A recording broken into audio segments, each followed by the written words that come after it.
Have you ever found yourself overwhelmed by countless pieces of self-help advice, yet still feeling that deep emptiness inside?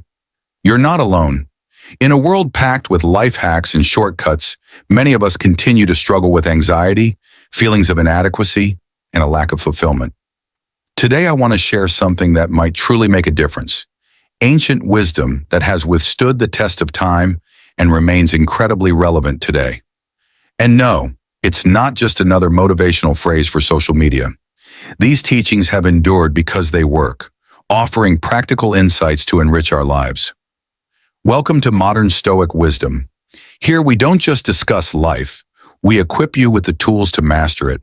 Today we're diving into Stoicism, an ancient philosophy that has powerful answers to many of the challenges we face today. Now I know what you might be thinking.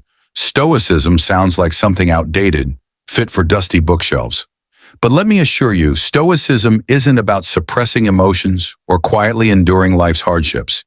It's about developing unshakable inner strength, maintaining calm in the middle of the storm, and finding purpose and integrity in everything you do.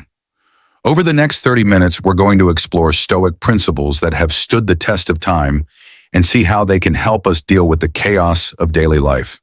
Whether it's challenges in your relationships, struggles at work, or simply trying to find meaning in your routine, these strategies will help you not just survive, but thrive. So take a deep breath, keep your mind open, and prepare for a powerful shift in your perspective. By the end of this journey, you'll have concrete, actionable tools that will empower you to handle whatever life throws your way with the confident calm of a modern Stoic. Self-reliance in relationships. Imagine your life as a lush, vibrant garden. You are the gardener, responsible for its growth and beauty. But what happens when you start obsessing over one particular visitor to your garden, neglecting everything else? The flowers wilt, the trees wither, and your once beautiful sanctuary becomes a mess. This is what happens when we make someone else the center of our universe. Stoicism teaches us the importance of self-reliance even in our closest relationships. It's not about being cold or distant. It's about loving from a place of strength, not dependency. Here's the hard truth. When you make someone else responsible for your happiness, you're setting yourself up for disappointment. You're placing your well-being in the hands of something you can't control, another person's actions and feelings. A friend of mine, Sarah, once found herself in this exact situation. She was in a relationship where her partner became her whole world. When he left, her life felt like it was collapsing. But she slowly realized that her happiness had to come from within, from nurturing her own passions, reconnecting with friends, and taking control of her life. Start by recognizing your worth and your capacity for self-fulfillment. Cultivate your interests, nurture your talents, and take responsibility for your own happiness. When you do this, you become not just a better partner, friend, or family member. You become a force of nature, engaging with the world from a place of abundance, not lack. Remember, you are the most important person in your life, not in a selfish way, but in a profoundly self-respecting way. Love deeply and care passionately, but never lose sight of your own path. The power of mystery. We live in an age of oversharing, where every thought and moment is broadcast to the world. But there's a rebellious allure to keeping a bit of mystery about yourself. Think about your favorite book or movie. What draws you in? It's the unfolding story, the gradual revelation of characters and plot. You too are a narrative in progress, a composition of thoughts, experiences, and dreams. When you keep some things to yourself, you invite others to tune in, engage, and wonder about the depths of who you are. A few years ago, I had a coworker named Daniel. He was incredibly skilled but never bragged about his achievements. Instead, he shared selectively, letting his actions speak for him. His quiet confidence drew people in. They respected and admired him because he wasn't constantly seeking validation.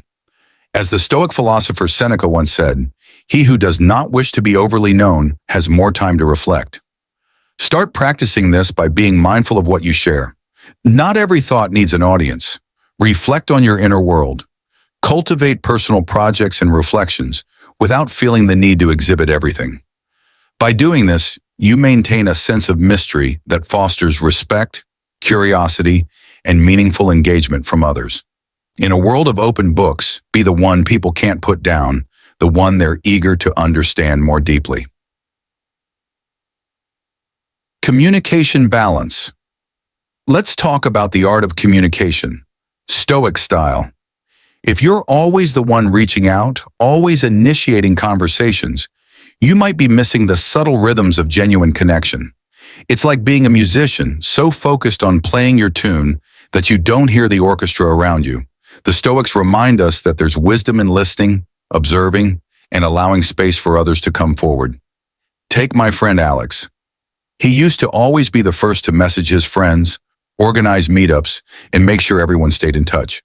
But eventually he started feeling burned out and unappreciated. So he tried a different approach. He stepped back. At first it was uncomfortable. He worried about losing touch. But something interesting happened. Those who truly valued the friendship began reaching out, and the connections that remained grew stronger. Not always initiating helps create a more balanced, reciprocal dynamic where both parties feel valued. By stepping back, you give others the opportunity to express their interest and investment in the relationship. It's not about playing games or being aloof. It's about respecting yourself enough to not force connections. Observe your communication patterns. Notice when the impulse to reach out is driven by habit or anxiety rather than a genuine desire to connect. When you feel that urge, take a moment. Give the other person space to come forward and allow communication to arise naturally. Cultivating respect and dignity. Presence, that intangible quality that commands respect and radiates dignity. The Stoics were big on living virtuously, being just, temperate, courageous, and wise. These aren't just lofty ideals, but practical guides for how we carry ourselves. Cultivating a presence grounded in these virtues naturally exudes respect and dignity. Think of someone in your life who embodies this. Someone who walks into a room and immediately commands respect without saying a word. For me, it was my grandfather. He was a man of few words, but every word he spoke carried weight. He lived with integrity, treated people with kindness, and stood by his principles, even when it was difficult. People were drawn to him because he knew himself, acted with consistency, and treated others with respect. Building this kind of presence starts with self-awareness. Know your values, principles, and goals. Reflect on the person you want to be and how you want to be remembered. Then bring those reflections into your daily actions. Be the person who listens intently, speaks thoughtfully, and acts purposefully.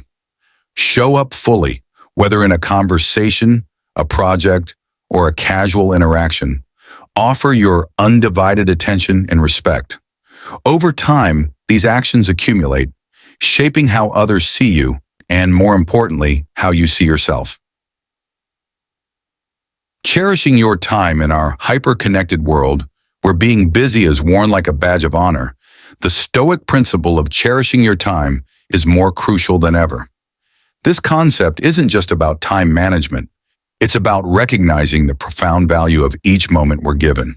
The Stoics understood that while we can't control the length of our lives, we can control its depth and richness. One of my mentors once told me, "True wealth isn't measured in money or possessions, but in how you spend your time." He lived by this principle, choosing to invest his time in meaningful work, deep relationships, and personal growth.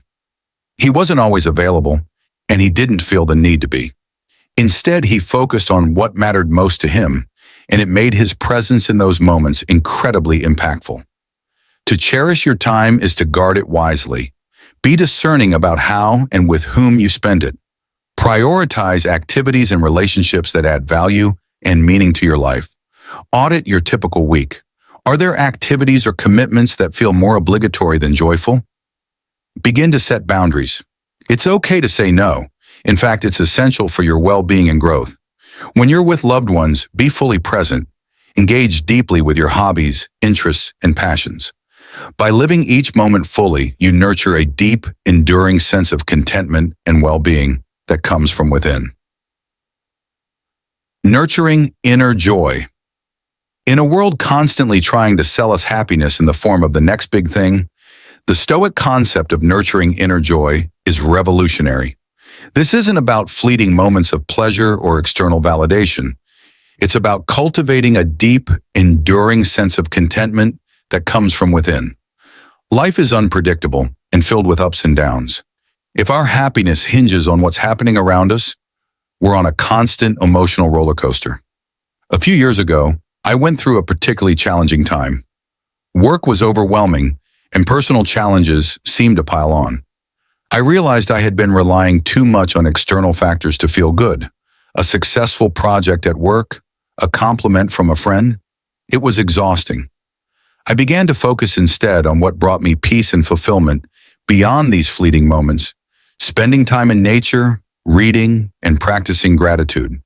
Slowly, I built a stable foundation of inner joy that wasn't swayed by the chaos around me. Know what brings you peace and fulfillment beyond surface-level pleasures. Practice gratitude, not in a forced, superficial way, but as a genuine acknowledgement of the good in your life. Align your actions with your values, and you'll experience a sense of integrity and harmony that is deeply satisfying. Engage in practices like meditation, journaling, or quiet reflection to nurture your mind and spirit. By focusing on inner joy, you're not just making yourself happier, you're creating a wellspring of positivity that can enrich every aspect of your life. Becoming a person of value. Becoming a person of value isn't about changing yourself to fit someone else's standards. It's about becoming the best version of yourself. It's about developing your skills, deepening your knowledge, and cultivating virtues that allow you to contribute positively to those around you. The Stoics emphasize that our primary duty is to become good human beings capable of making a positive impact. Start by identifying your strengths and areas for growth. Engage in lifelong learning through formal education, reading, or practical experiences. Cultivate skills that enhance your life and allow you to contribute to others' well-being. Remember, value isn't just about professional skills. It's also about emotional intelligence, empathy, and the ability to connect with others meaningfully. Let others invest in you. Allow people to recognize and appreciate your value, to support your growth, and to be part of your journey. This doesn't mean being passive or waiting for others to notice you. It's about presenting yourself authentically, sharing your passions and achievements, and being open to opportunities for collaboration and growth. By making yourself valuable and allowing others to invest in you, you're enhancing your life and enriching the lives of those around you. Prioritizing your needs. Putting yourself first can feel uncomfortable in a world that often glorifies selflessness and constant giving. But from a Stoic perspective, prioritizing your needs isn't about selfishness. It's about self-care and wisdom. The Stoics understood that to be of service to others, you must first be in a place of strength and stability yourself. Think of it like this. You can't pour from an empty cup. By ensuring your needs are met, physically, emotionally, mentally, and spiritually, you cultivate a robust inner foundation that enables you to face life's challenges with resilience and contribute more effectively to the well-being of those around you. Know what you need to thrive, not just survive. Set boundaries, protect your energy, and seek help when needed. Remember, taking care of yourself isn't selfish. It's necessary for your well-being and for showing up fully in your life. Emotional detachment. Emotional detachment is often misunderstood as being cold or uncaring. But from a Stoic perspective, it's about finding balance and maintaining inner peace regardless of external circumstances. Emotional attachment is natural, but problems arise when these attachments start to dictate our happiness. When we become so intertwined with something or someone that our emotional well-being is at their mercy. Stoicism teaches us the importance of inner equilibrium, the ability to remain stable and content regardless of what's happening around us. This doesn't mean you shouldn't form deep connections or care passionately. It's about nurturing a sense of contentment and completeness within yourself, independent of your external relationships and situations. By practicing emotional detachment, you can love more freely without the burden of expectation or fear, and face life's challenges with a calm and steady heart. Conclusion. As we wrap up our journey through these timeless Stoic principles, Remember that wisdom isn't just about knowledge, it's about action. The power of these ideas lies not in understanding them, but in living them. We've explored self-reliance in relationships, the power of mystery, balanced communication, cultivating respect and dignity, cherishing your time, nurturing inner joy, becoming a person of value, prioritizing your needs, and practicing emotional detachment. These principles offer a path to a more resilient, purposeful, and fulfilling life. But don't just take my word for it. Put these principles into practice. Start small. Choose one concept that resonates with you today and commit to implementing it this week. Observe how it changes your perspective, interactions, and inner state. Becoming a modern Stoic isn't about achieving perfection. It's about consistent effort, daily practice, and gradual growth. If you found value in today's video, share these ideas with someone who might benefit from them. And if you're hungry for more Stoic wisdom, hit that subscribe button and join our community of modern philosophers. Until next time, stay strong, stay wise, and keep cultivating that unshakable Stoic mindset. The power to transform your life is in your hands. Use it well.